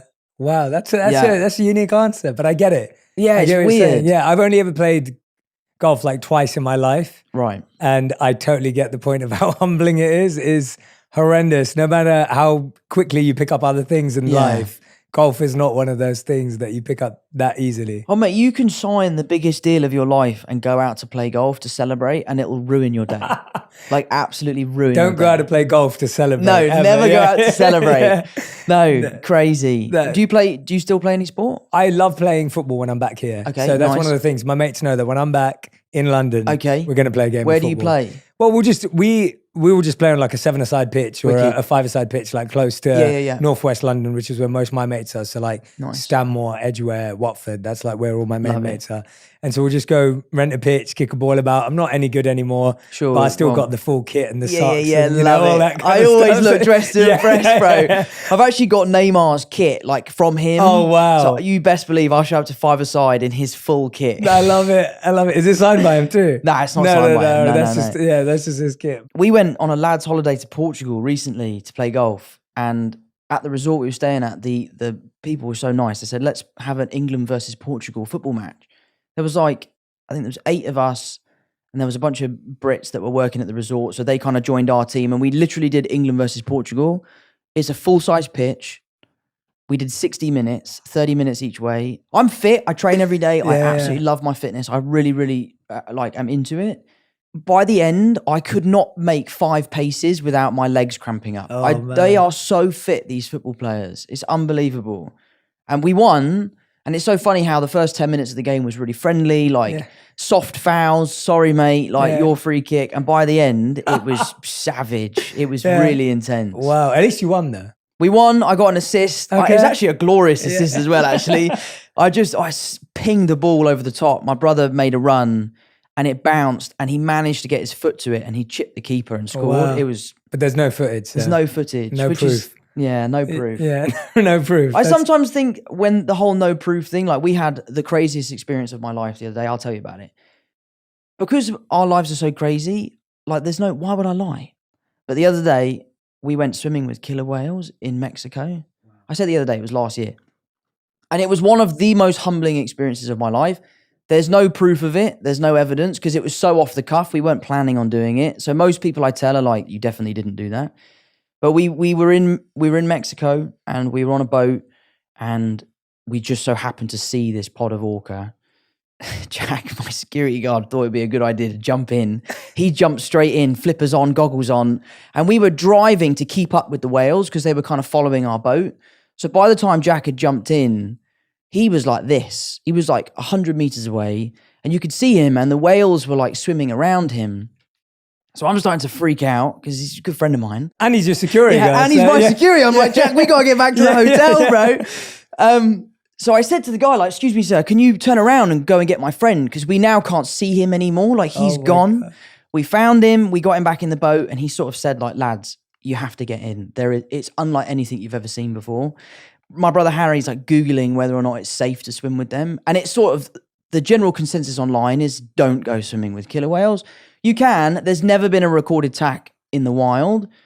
But they are wild animals. There's no one They're to also report. as big as a bus. And also, Jack's giving it like, don't worry, Tom, I'll be there. I'll look after you. I'm like, Jack, what are you going to do, bro? Like, what's this whale decides to eat me? So anyway, we put the flippers on, put the goggles on. We find the whales. They're sort of interacting with the back of the boat. They're clearly curious. And I just thought, like, I guess it goes back to what you're saying, the mode of ignorance. I just was like, I'm going to try it and see what happens. I jumped in. My brother jumped in, Jack jumped in. We kind of came together. We're 30 miles out of the coast, so it's literally like dark blue water, nothing below us. And to my relief, the whales had gone. We couldn't see them. So I'm sort of thinking, oh, well, that's actually a bit of a touch. At least I can say I jumped in and they have gone. But then Jack said, look down. And we looked down and it came from beneath us. And what has been such an interesting experience for me was as soon as I saw the whale, I wasn't scared anymore because I could just tell that it wasn't going to eat me. I don't know how to explain it, but you could just see from its body language. I remember it so vividly. It swam up to us. It was maybe 10 meters below us, and it was kind of motionlessly sort of just looking at us. And then it kind of rolled on its back. It did this weird thing where it kind of put its head like this, and you could see its eye. Like we were having this crazy like moment, and then it just swam off and it was gone. And then for 3 hours afterwards, I couldn't speak. I had the biggest adrenaline dump. I just basically was asleep. But it was such an amazing experience to sort of meet the apex predator of the world and it kind of look at you and just swim away. Most people don't believe me because I believe you. There's no evidence, but it was, I think about it now. And then, do you know what's so funny as well? I see like our planet, there's more footage of orcas hunting and another way in which they hunt. There is no way I would do that again. There's no way I'd get in there again. But yeah, it was amazing. Hearing you explain it is like, you're so present. Yeah. Like you can tell that you were so present in that moment. Like you stop thinking about like, oh, well, you know, if I tell this after, no one's going to believe it or whatever it is. You're just like, wait a minute. Yeah. You know, nature makes you present like that. And that's what I love about nature is it's completely unbiased as well. Yeah. Like if that whale wanted to have a snack, then, you know, it's not looking at you going, oh no, but that's a famous person. I've got to leave him alone. Or it just, you are at one with Mother Nature. Yeah. We're in the middle of the ocean. There's nothing we could do. And we just were able to enjoy it. Somewhat maybe like being in the cave, like you were saying. It was just about us and this whale. My brother and I were holding hands. But then as soon as it presented itself to us, any stress just dissipated. Yeah. And it was just this unbelievable experience. And it was so leveling. It was so humbling that it makes me feel like I can take on certain things. So honestly, even thinking about the experience now, my heart is racing. Yeah, I can imagine. Yeah, it was wild. Yeah, it was a cool experience. That's unbelievable. That's an incredible experience. And it is different from the cave though, because I do think it's it's different when you're with another living being. Sure. And so that's what I found. Like my closest experience to what you're talking about is I went trekking looking for mountain gorilla in Rwanda last year. Oh, that's Have you been? top of my list. I would love to do that. Yeah, we should do it. I would do that again any day because it was unbelievable. So you're not, again, these gorillas are not like in a park or something. No. They're mountain gorilla. They're in their world. And you go and look for them and there's no tagging devices or any tech. There's people who have watched the gorilla for so many years that they know where their droppings are, they know where families hang out, they know what their routines are. So depending on what time you're going out, there's someone who's just around them who's calling their friend, calling your guide saying, walk this way. This is walk where you that. got to go. Exactly. Right. Just to make it very, very clear that, you know, the gorilla is being treated very well. So you're literally looking around and you could be on the lookout for them for like 2 to 6 hours. Wow. You may not find them. You're just hiking. See, I love that, though, that you might not find them. Yeah, you might not find them. So we found them in 2 hours. One group that we heard about, because you go in smaller groups of like 10. The other group that we were friends with, they took 8 hours to find gorillas, but they saw them too. And when I went, I was kind of like, oh, we're going to see one gorilla, whatever. Like they're going to be far away. Like I was a bit skeptical because I didn't know how it was going to be. And it was incredible because we looked around for 2 hours and I'll show you the video afterwards, but we just saw them like hanging out, kind of like how I'm looking at everyone here, just hanging out still.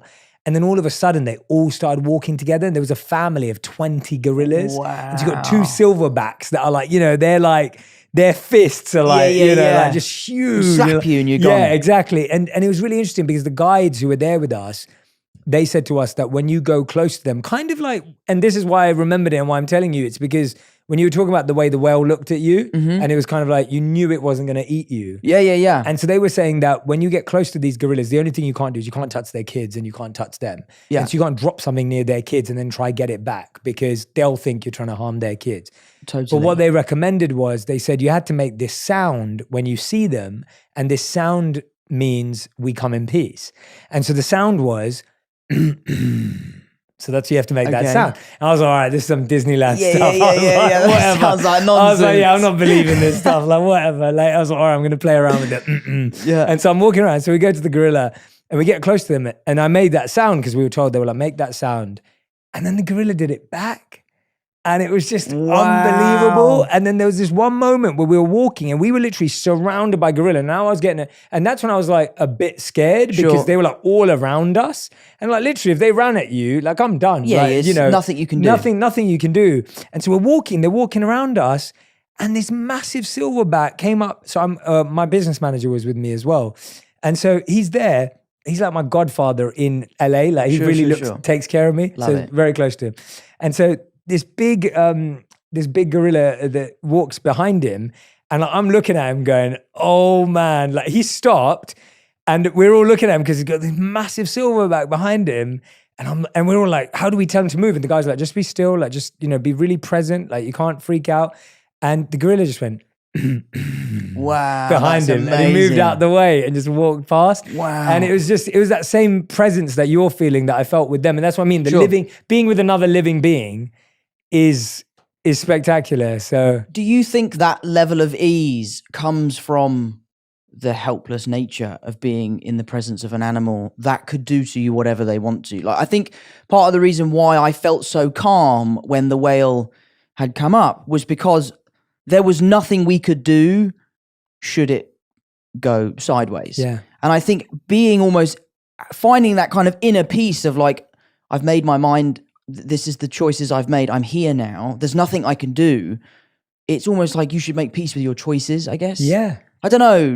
No. I think you've actually taken it somewhere really beautiful, mate. I think for me as well, it's humility. Yeah, that's what. And like when you meet someone new, rarely are we humble. Sure. We often feel the pressure to be like, well, look at who I am, or Right. you know, or we're trying to create, even if it's not out of ego, there's a certain sense of like wanting to gain people's like and respect. Yeah, and you want to impress people. No matter what I do, this whale or gorilla is not going to like or respect me. Sure. So I better just be humble about it. Yeah. And at peace, as you said. And it levels you. And it levels you, and it allows that human being, that being also, of course, it's not, you know, of course, we're not recommending that you just go into these places. I wouldn't. Yeah. But the idea being that I do think there's something magical about nature where humility is kind of nature's way. And it is that what you're saying, that when you're at peace with your choices and you're at peace with, here we are, here I am, I can't do anything. And guess what?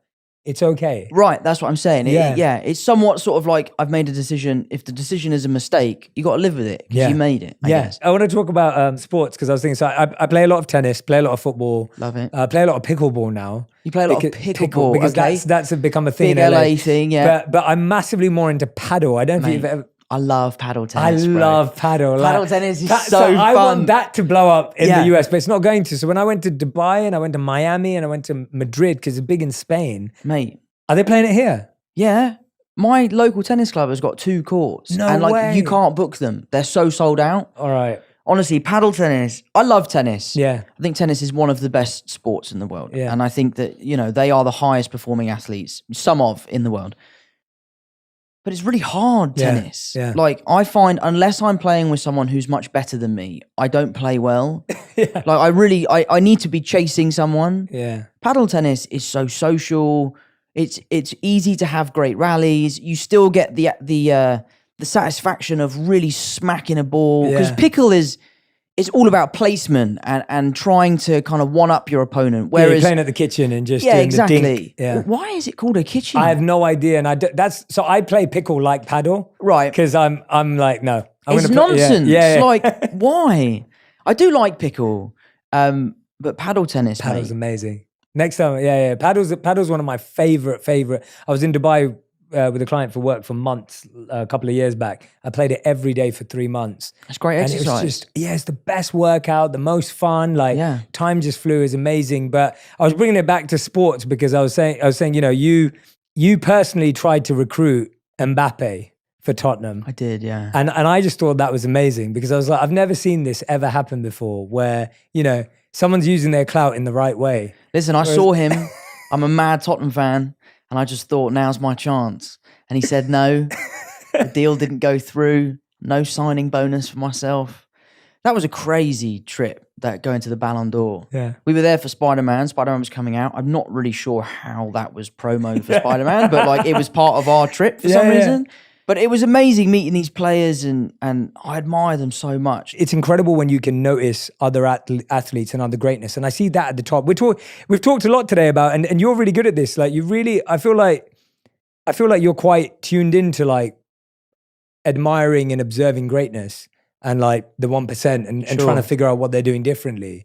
And I think that's one of the things I've definitely seen of the 1% is that there's a humility in that they have the ability to appreciate other people's greatness and skills and values and purpose. Like they're not looking at it going, I'm the best of all time. Sure. There's a part of that. They may have to say that for the cameras or they may have to say that before they go on the pitch. But actually, if you talk to them and you ask them about someone else, they'll be like, yeah, best player I've ever seen. Like they're incredible. And so who did you admire growing up in acting? Who do you admire today? Like who have been the people that, and maybe on a mindset level or maybe on or a performance level as well? There are definitely performances of people that I look up to. There are the types of careers of certain actors that I really admire. There are also like the types of lives that certain people lead that I really admire and that I really aspire to sort of be like. I tend to let all of my admiration go towards athletes. I'm just so blown away by what they can do under the pressure that they're under. Me as an actor, I realize that my job is a high pressure job because it reaches millions of people.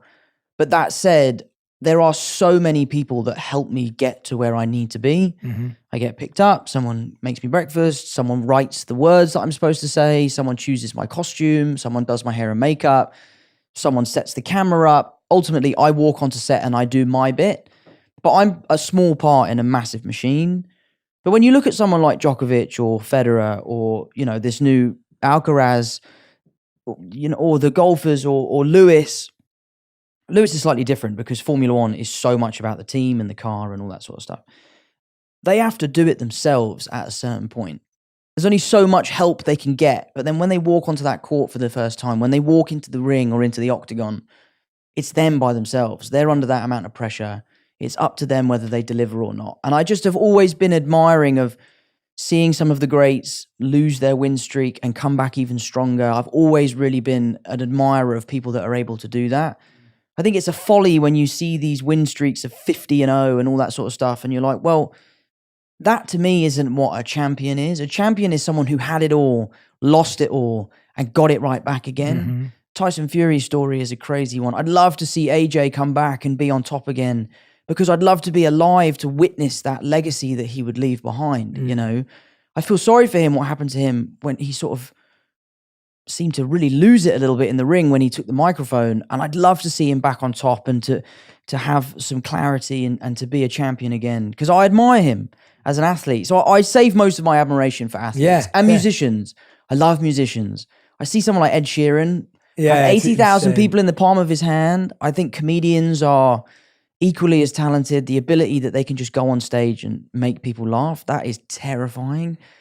Actors, for me, because it's what I do, it's like, meh, you know? I get what you're saying. And at the end of the day, it's just, it's taking what you can from what you aspire for, right? Like you can take something from all these people. Right. And what I love about it is some of these people, you know, some of these people you don't. But I always say to people who are listening and watching that you can be mentored by people you've never met. You're right, totally. And I think that's a really important skill to gain, because I think we live in a world right now where somewhat access has become easier. And we always think we need access to people directly in order to learn from them. But you don't know everyone you've just mentioned, even though you may know a couple of them closely. And same with me, like I was really fortunate, you know, growing up as a teenager, I got introduced to like Martin Luther King's work and Malcolm X's work. And I was reading crazy stuff at that age, but it had a massive impact on my mindset. I never met all those people and obviously would never have got the opportunity to do that. But I feel mentored by them without ever having sat in the same room as them, because you study like how they made decisions and you study what they said and what they wrote. What they stood for.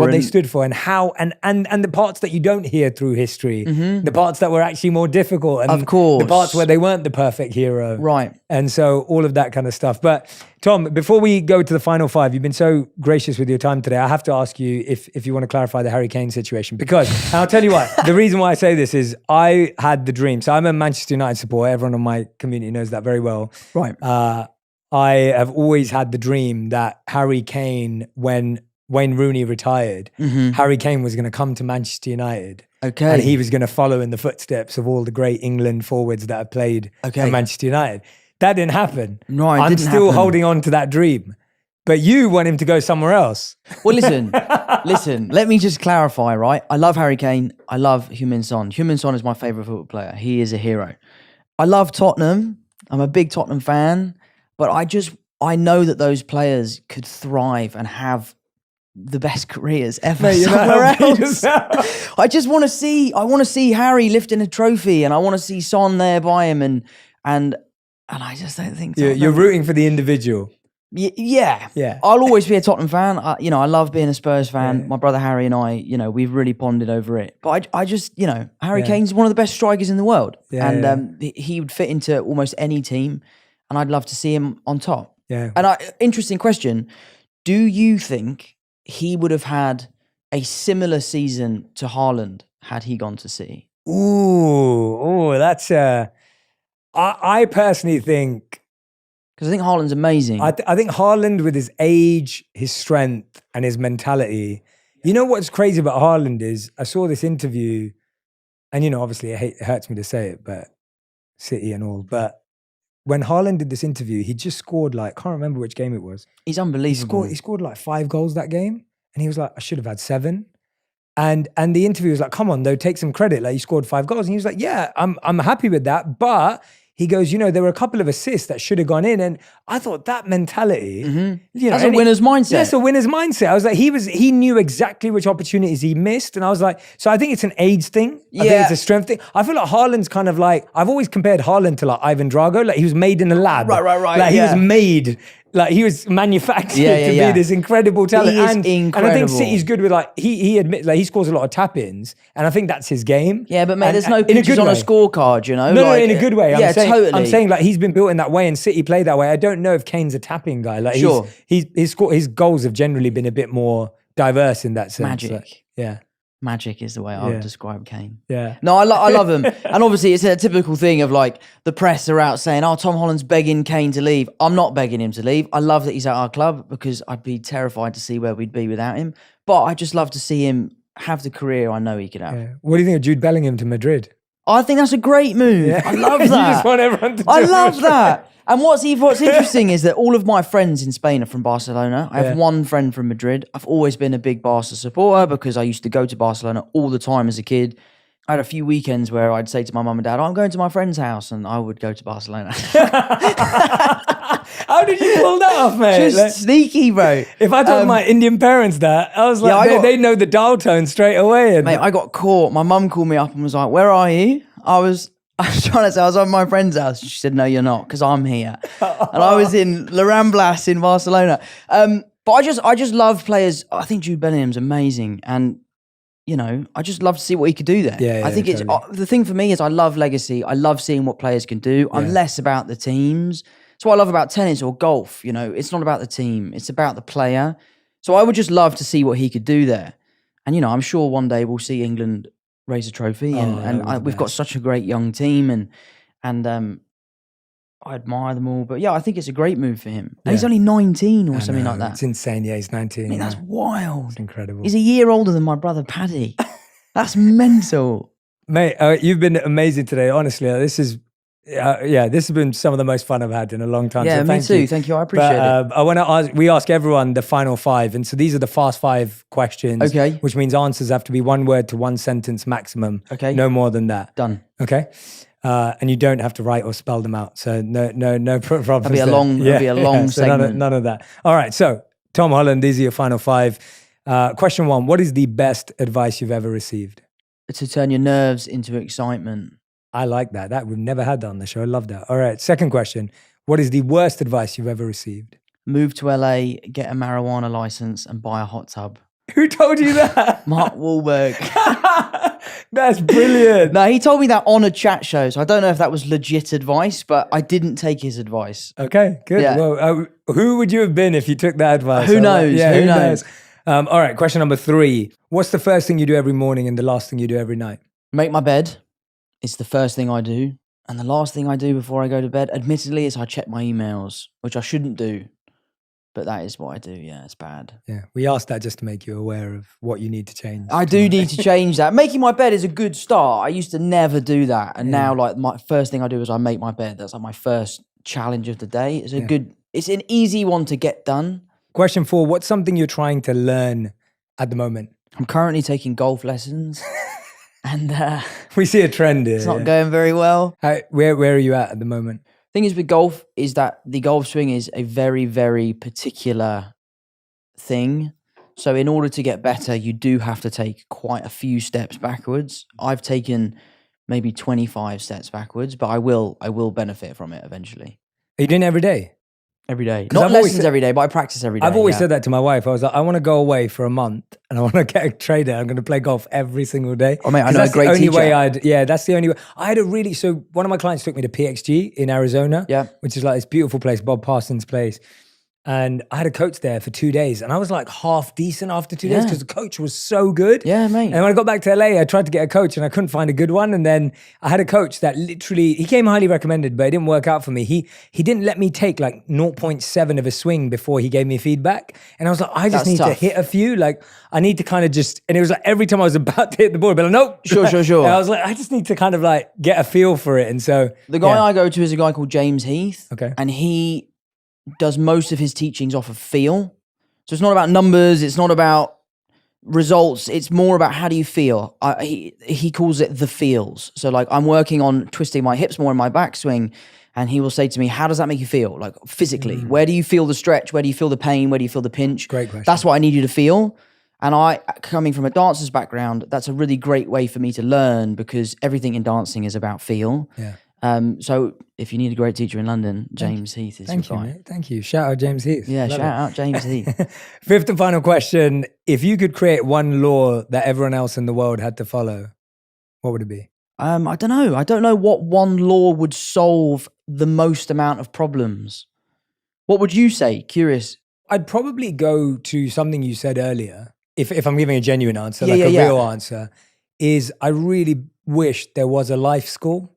Oh, mate. Like I that would be it because I'm not saying that would solve all the problems in the world. No. But it would set people up. And when I say life school, I mean emotional mastery. I mean, 100%. ego mastery. I mean, the ability to be kind and empathetic and vulnerable and compassionate and create safe spaces. I think a life school that taught you how to be non-judgmental Sure. and non-critical of others without understanding them. I think Sure. that's what I mean by life school. So not just the like paying taxes and bills and stuff, Yeah. but the life school of like, well, what if we didn't have to live in a world where we just said everything we wanted to and did everything 100%. we wanted to and got away with it, and you know. But I think the life lesson for me should be basic health and CPR and basic first aid training. It should be, like you said, creating an environment at school where young people feel more comfortable talking about themselves, what they're going through, you know, things that might be happening at home or things that are happening at school. Like,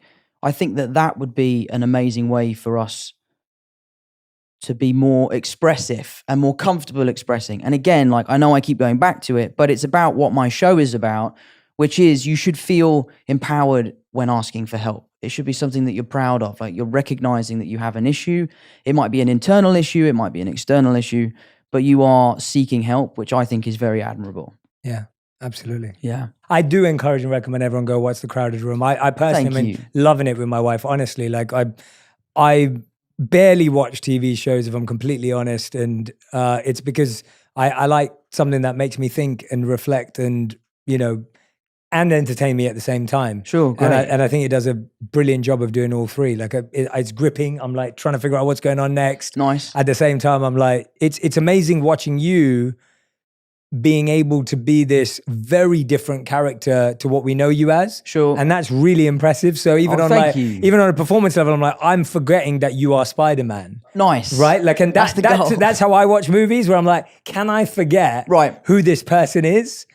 Or are they playing a caricature of themselves, obviously? Sure. And with you, I'm like, I don't even think it's you. Right. Like, right now I'm talking to you and I've been watching the show, I'm like, oh, it's not even the same person. Sure. And that is really, Thank really you. impressive on a performance standpoint. So, Well, thank you so much. you're the best. I Thank really you so much, man. appreciate You've been it. an honor.